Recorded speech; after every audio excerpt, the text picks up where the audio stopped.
Wow, another achievement. Congratulations, Kim Pao. Sa post naman ni Paolo Avellino sa kanyang Facebook page and Instagram kung saan ay ayon sa kanya double celebration.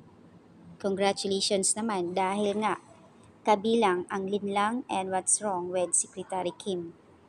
At hindi lang yan guys isa na rin si Kim Cho. In fairness naman na apat na shoes kabilang si Kimi doon. All of Kim project were held as a national winners at this year Asian Academy Creative Awards. Congratulations! Di ba nga si Kim nasa Showtime, nasa ASAP, and of course naman sa Linlang and What's Wrong with Secretary Kim, kumbaga sila talaga yung nagdadala rito. Guys, grabe hindi makapaniwala. Imagine apat kabilang si Kimi dito. Kaya pala ayon kay Pau sa kanyang post Instagram sa Facebook, double congratulations. Naka-IG story naman ito sa main Kim Pau.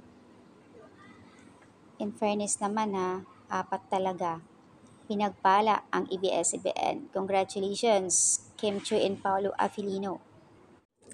Akalain mo sa Singapore gaganapin ang kanilang mga awards? International nga eh.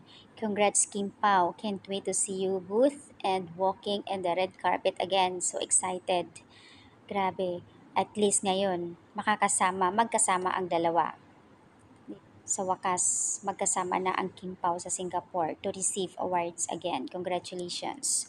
So nakapost na rin ito sa Star Magic, Dreamscape PH, sa lahat ng entertainment sa ABS-CBN. Grabe guys. Congratulations Kim Pao.